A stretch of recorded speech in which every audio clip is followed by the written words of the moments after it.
I know we're back. Can you guys hear? Can you hear? Test. Okay. Nice. Alright, we fixed it. Who?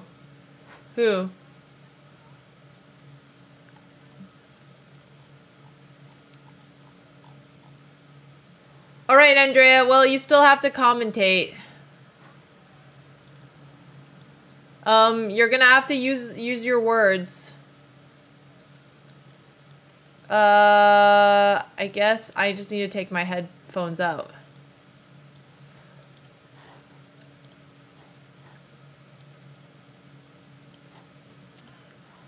All right, let me close the door so that I can't hear you. Well, I don't want to cheat.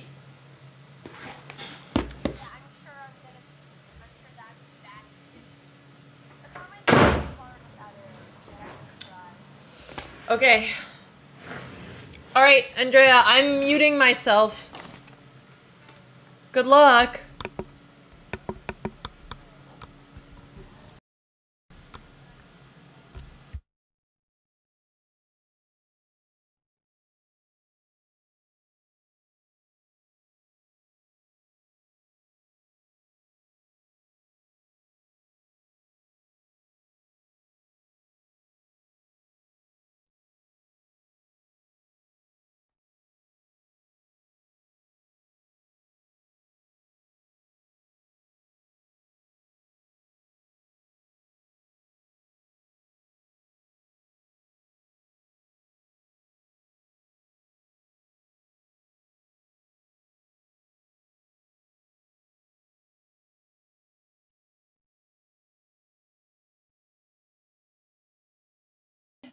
Feel like this is something I could devote my time to. That's one of the more okay. What do you think of this video idea, chat? Chess ban speed run. So we keep shit talking people and aborting games so we get banned, and see how long it takes to get banned. Because you know what? I realized at this point in my career, I don't want to be the next Gotham Chess. Oh wait, my sister. Okay, hang on. Oh wait, I was about to give a really important speech. I don't see her game. Okay. I was gonna give a really big live talk, but wait. Oh, I'm accidentally watching Tennis Master. Okay, I'm watching my sister now. So, where were we, chat? As I was saying, I don't want to be the next Gotham Chess, not the next Anna Cramling, not the next Hikaru. I want to accept my place as the villain. And I think I'm just going to full-fledgedly make all my content chess villain content, because I think that's where my place in the world is. Okay, all right, we're going to commentate chess now. So Alex is playing a French, what a surprise. I'm not too familiar with the French, but she actually has a good position. Typically, the dark squared bishop's in a shit position, and it's not today. So, yay! Alex is using her bishops. Female Jake Paul. Okay, that's too far. Oh, Alex has a... Okay, I have a computer on, so I'm not going to take it. Like, a move like g5 here, it would be really good because it forces the white bishop to g3, and then you could double their pawns. But it's a really unnatural move, so I don't think she'll see it. But g5 would be a really beautiful aggressive move here. And it would just... Oops. Sorry, chat. I was fixing something. Uh-oh. Is she lagging? Okay. Stuff is lagging for Mia. Alex... Oh. Alex still has g5. She pushed a6, maybe because she was scared of, like, knight b5 threats, but that's not actually a threat. And like my dad always told me, you shouldn't be afraid of ghost threats. Why is it natural? I mean, okay, she's just playing moves here. She's okay. I mean, she's finding the g5 plan.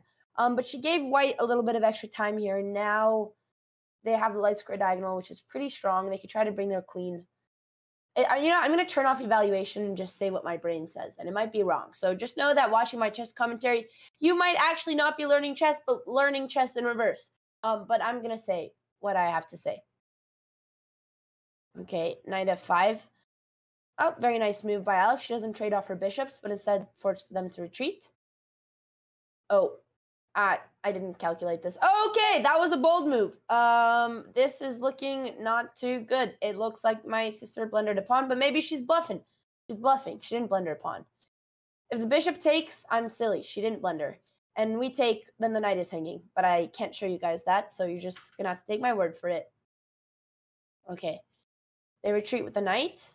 I mean, now she has some good central squared, but now she has the issue that her knight's under attack, so I don't know what she's going to do about that one. This commentary is really not good.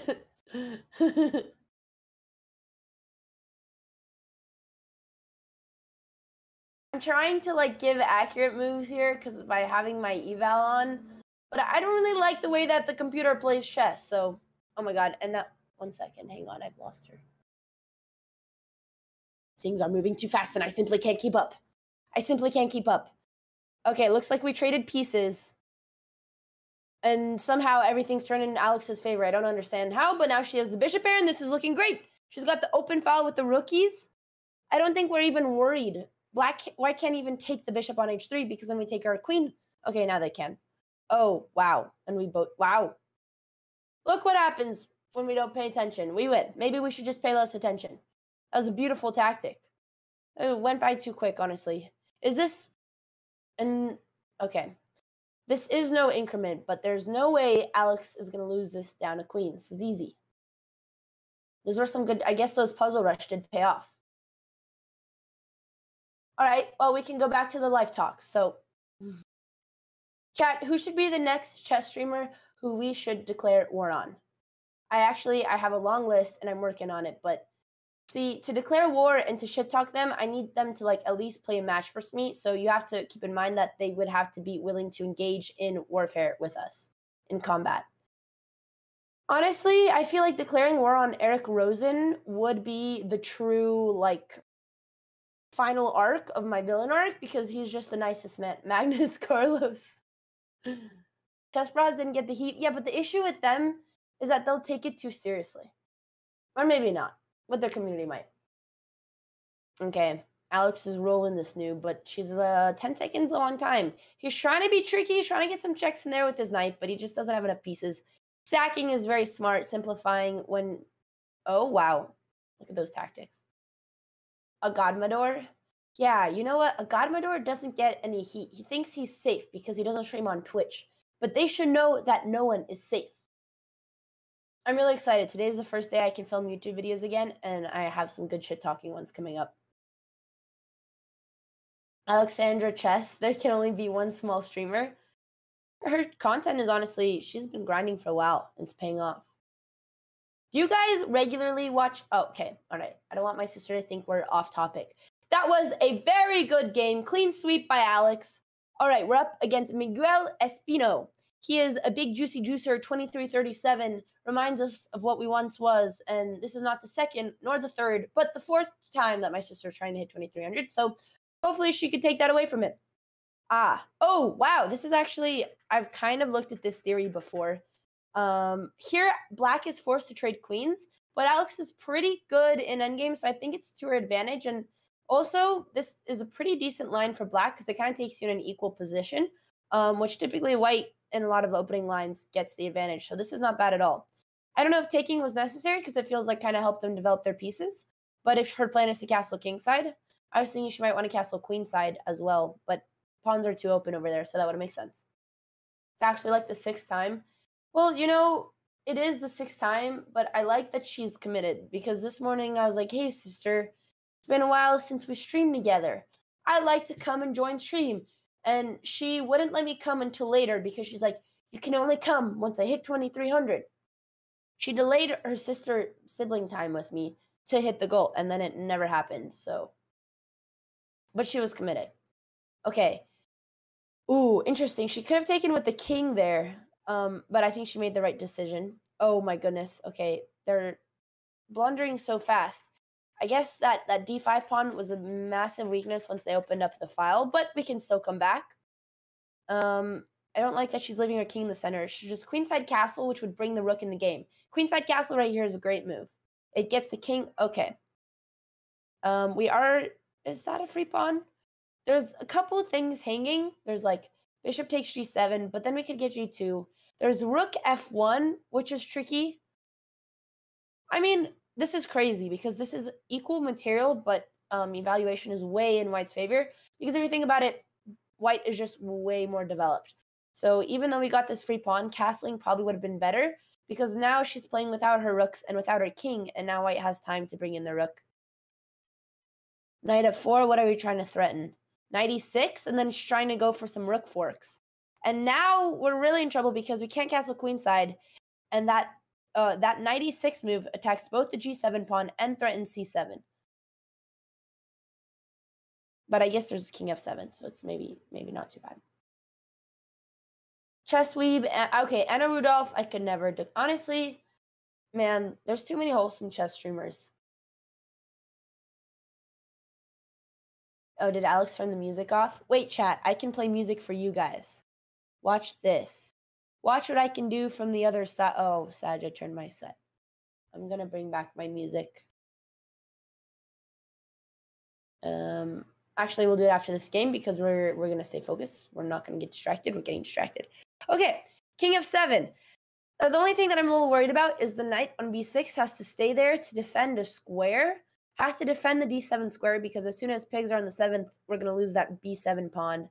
The knight has to move here though because we can't defend it with the rook since it'd be under attack by the bishop. So at least she got a tempo. The only hard thing is to control the file, you have to trade rooks, and you don't want to put your rook on the d8 file because we're down. Oh, wait, she's equalized. Not too bad. I thought we were down a pawn, but she's equalized. Alex has the sandwich face. So, yeah, her pawn is just hanging. She's trying to get counterplay. Pigs on the 7th. It's kind of unfortunate that white's weak pawns are on light squares. Oof, and now we have a bishop trade. Yeah, now white just simplifies, but anything can happen in these type of minor endgames, as we learned with Danya. Nice. She took the knight instead of the bishop because she didn't want to double her own pawns. And the bishop versus knight endgames are a little bit more dynamic, so more is up to chance. Maybe she can try to swindle him. She pushed her f-pawn, which I'm surprised she's not bringing in her king and trying to activate the rest of her pieces. But she does have 58 seconds. Okay, knight c6, tagging the bishop, putting some pressure on the b3 pawn. Okay, and this might be the comeback. Bishop has to... Good, she's going to get a pawn. This is great. This is great. That dark squared bishop right now is still stronger than the knight because knights are better in closed positions. Bishops are better in open. So white still has a little bit of advantage. Issue by putting a rook on the a file, she's kind of just trapped him. She's cut him off from the rest of the board. And I think... Oh, but she has one opportunity. Nice. Rook a2. This is the only way to get out. And now this is her game. She takes the free pawn. Like, literally... Oh, my God. Okay, we didn't take the free pawn. Okay, we didn't take the free pawn. Okay, we don't... I guess she wants to hang on into her pass pawn in the a file. But her rook is a lot less active than white's rook, which is what I don't like. But still Drosh. Still Drosh. I'm trying to keep up. Okay, we got a little knight fork. She didn't want to take the pawn. She's not being greedy. Good for her. But why don't we take the pawn? Right, because our pawn is hanging. Well, sister, you got to make a decision here. She could just go for the perpetual and accept that she's the worst player and we should take the draw and take the 3 points here. But she does not go for the perpetual because we're the Botez and we don't do what's best. We do what our ego wants to do. So she's not going for the drop, but let's see, maybe she can swindle him. Maybe she can flag him. Maybe she can flag him. But we're going to need a little more speed. She should, if he gives us another opportunity. Okay, now rook a2, take that damn pawn. Take it, take it. Okay, good. She finally took it. Yeah, we don't care about that pawn. We'll push our other passer. Honestly, 2 seconds difference, she could maybe swindle him. Could be good. Okay, our pawn is hanging. This is... Oh, there was a pawn we could have taken. Okay, this is looking... This is very, very difficult position to save with... he didn't mouse slip. I thought he mouse slipped. Okay, he's not going to win this. I mean, this is, I believe, a winning endgame. He fucked up. His king was in front of the pawn, and that was the only way to win. Oh, it's back. Okay, I don't know what happened, but it's back. All right, he's winning again. She's going to... Wait, is she going to flag him? Is she going to win this game? Come on, sister, be tricky. We don't need to be good, just tricky. Wow!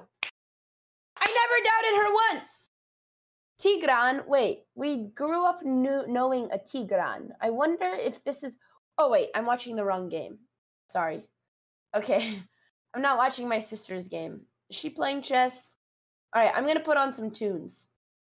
I started watching some Tigran game, and I think he was our childhood friend, and I was about to go back into live talk, but okay, I'm going to try to connect. I need to change my audio.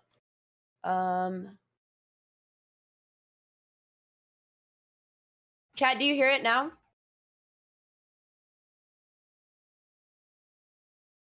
Does anyone hear my techno? See, when I do things on purpose, it doesn't work. That's so funny. Smarter than this. Oh wait, no, I'm not. Just kidding. It's not working.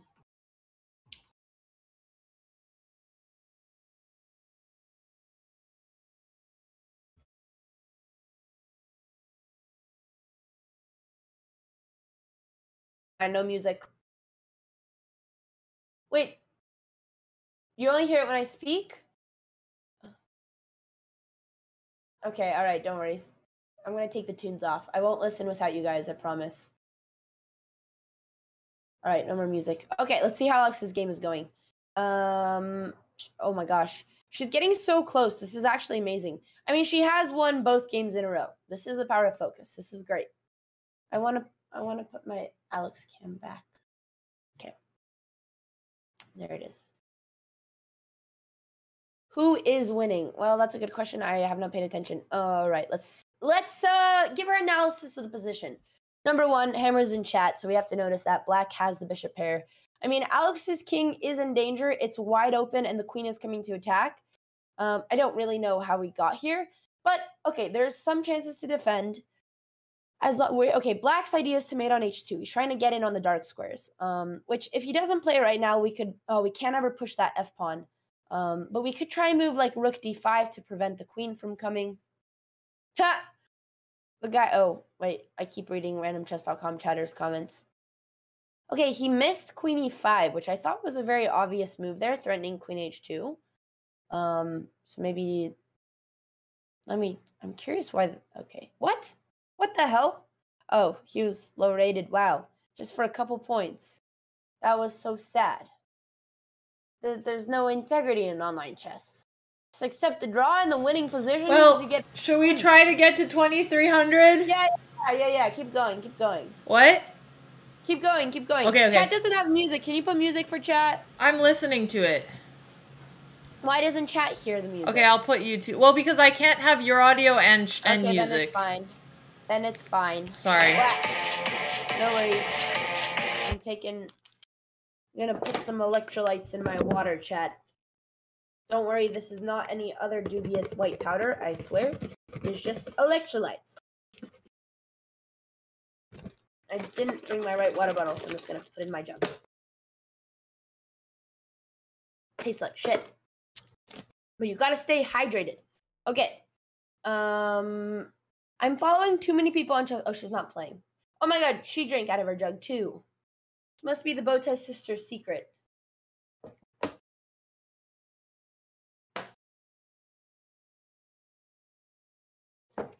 I've been taking like every vitamin I can because I want to be healthy by tomorrow so that I can go to boxing. Because I've been in my bed and I haven't left my bed for a week and I've been very, very ill. And there's nothing more I want to do than go to boxing. So whether I'm sick or not, I'm going tomorrow and I'm going to take all the vitamins I can so I'll be Superman tomorrow. That's my logic. I don't think it works like that. But yeah, I know it doesn't work like that. But I feel like a lot of it is mental. If you convince yourself you're healthy, that's half of the journey. Why are bottles in America so damn huge? I think we just drink an unusual amount of water. And Alex likes to take after little sister. Oh, fuck, she's playing. Okay, all right. I keep losing the game. Let's see what we have here. Okay, I'm a little familiar with these positions. I think this came from a queen's gambit. Typically, I only know these with the bishop outside of the dark pawns because it's more active. But in this position, the light squared bishop is really strong. I don't know if it's good for white to give up the center because black's light squared bishop is also very strong. And his pieces are a little more active, like the fact that his knight's already attacking the center. Good. We need one pawn in the center. There's 4 center squares, and we need to occupy at least one of them. So she's doing that now.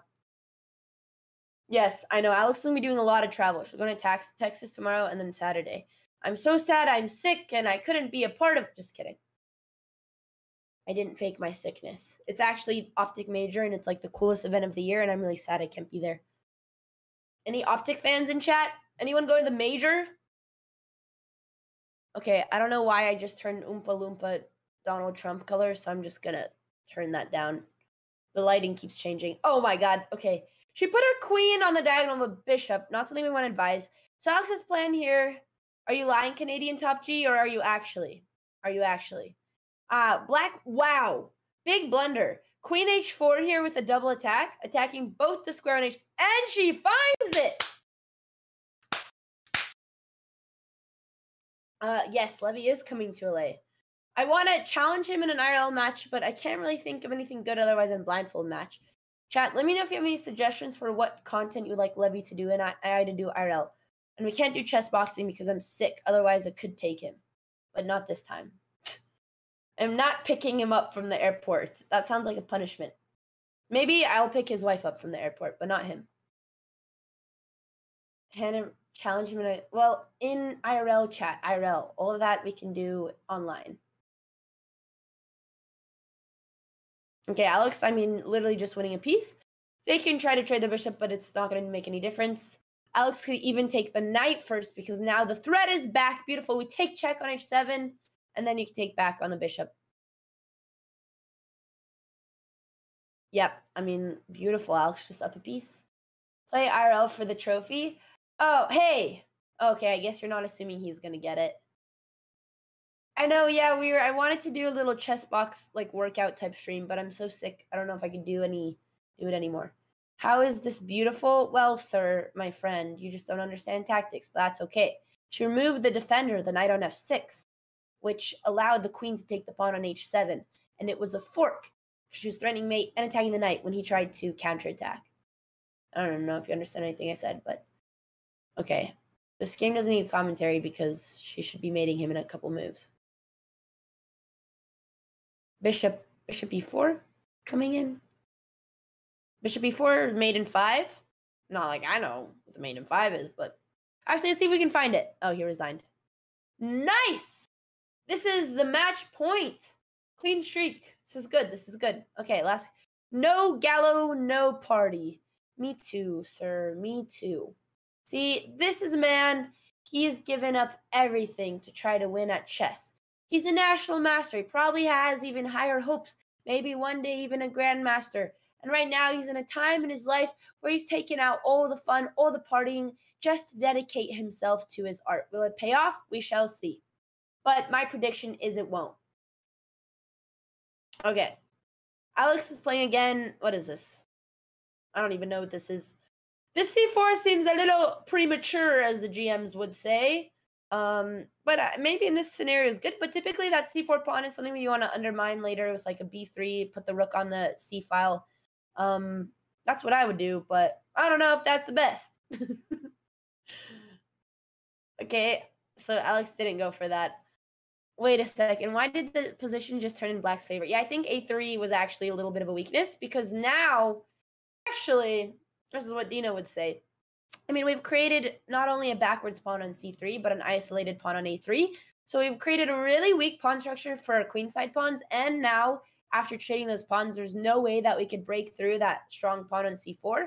So Black just has a little bit of extra space on the queen side, which is why we have to get our attack on the king side. So it looks like Alex is trying to get a breakthrough in the center, maybe with that e4, which is actually a pretty good plan. Unfortunately, even once we trade off that d pawn, we still can't really attack the weak pawn on c4 because the b pawn is defending it. I'm talking too much. Time to drink those electrolytes. If Alex wins, she needs to stop for the night. Stop what? What is Andreying? What is Andreying? Everyone is saying Andreying. What is Andreying? What does it mean when you are Andreying? LOL, you girls are so corny. Yeah, coming from the person who writes so with more than 5 O's. I'm the corny one. Okay, somehow this position has equalized. Well, it's good. She's got the breakthrough in the center. I am worried. I feel like Black will trade the knights, put the queen in the center, and then the queen kind of becomes a target, but Alex can be careful. Issue is